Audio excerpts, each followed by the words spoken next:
Welcome to today's video, where we'll dive deep into the teachings of Marcus Aurelius, one of the most revered Stoic philosophers. In a world full of chaos and unpredictability, Marcus reminds us that no matter what we face, we always have control over how we perceive and judge our circumstances. Choose not to be harmed, and you won't feel harmed. Don't feel harmed, and you haven't been, he once said. While these words may seem simple on the surface, applying them in our lives requires a deeper understanding of what truly causes us to feel hurt. So today, we'll explore this Stoic wisdom, showing you how to develop resilience by mastering your inner thoughts, regardless of the challenges life throws your way. First, let's consider the nature of suffering. As humans, we often feel at the mercy of external events, be it an insult, an unexpected setback, or a painful memory. But the Stoics, including Marcus Aurelius, argued that the amount of suffering we experience isn't directly tied to these events themselves. Instead, suffering is largely determined by our internal responses. Two people can go through the same situation, yet one may suffer deeply while the other remains unaffected. Why is this?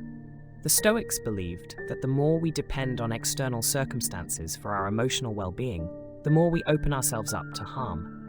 Those with strong inner faculties, who are anchored in their own minds, can endure hardship with far less suffering.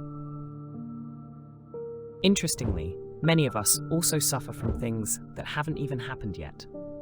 This is the nature of chronic worry, where we allow our imaginations to torment us with scenarios that may never come to pass.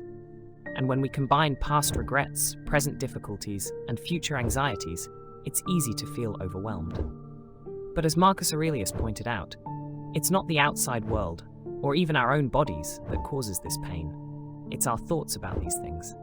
The Stoics, therefore, urge us to focus on controlling our inner faculties, because that's where true resilience lies. We can't always control what happens to us, but we can control how we respond. So, how do we develop this resilience? Marcus Aurelius offers a wealth of wisdom in his famous work, Meditations. One of his most powerful analogies is to be like the rock that the waves keep crashing over. The waves, representing life's adversities, will continue to come, but we can choose to remain unshaken. This mindset requires us to shift our perspective, seeing the world not as something that happens to us, but as something that simply is. It's our judgment of events, not the events themselves, that leads to suffering.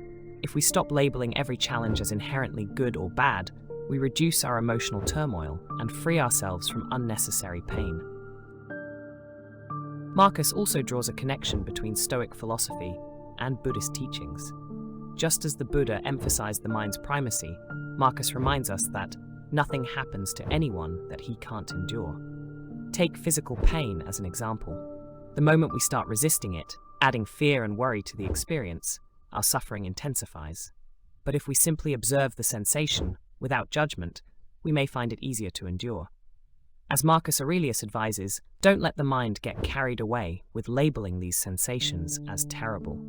Accept them for what they are, and you may realize that pain itself doesn't need to lead to suffering. This Stoic approach doesn't just apply to physical pain, but to emotional wounds as well. Imagine someone insults you. It's not the insult itself that hurts, it's your judgment of it. If you believe no one should insult you, then you'll feel agitated when it happens. But if you accept that insults are part of human interaction, and that other people's actions are beyond your control, you won't feel harmed by them. As Marcus pointed out, harm isn't found in the minds of others, but in our own capacity to perceive it. Many people live in constant conflict with the world, constantly affected by the news, the behavior of others, and what happens in their daily lives. But this continual state of agitation often stems from unrealistic expectations. We tend to ask too much from the world, hoping for things that simply cannot be delivered. Marcus Aurelius cautioned against asking the impossible. Wishing for a world without shameless people, illness, or difficulty is a recipe for disappointment. Life will always contain these elements. By lowering our expectations and accepting reality as it is, we eliminate a significant source of suffering. There's a certain beauty in imperfection and adversity. Just as Marcus observed the appeal of a loaf of bread split open in the oven with its rough edges, we too can find value in life's imperfections. The cracks in an old wall, the wrinkles on a face, they all tell stories of resilience. Likewise, adversity can bring out our creativity and strength. It pushes us to grow in ways that prosperity never could. Many great works of art, literature, and music were born out of hardship.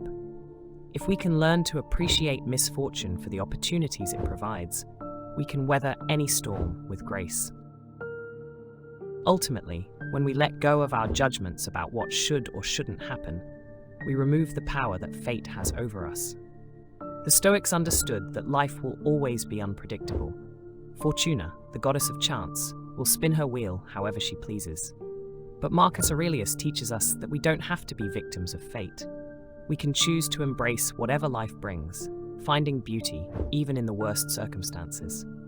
By practicing Stoic resilience, we can become unshakable, no longer at the mercy of outside events, but grounded in our inner strength. Thank you for watching.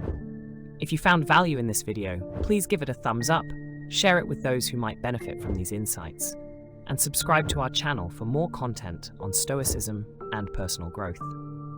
And remember, if you're looking to dive deeper into Stoic philosophy, check out the link in the description for my latest book, Stoicism for Inner Peace.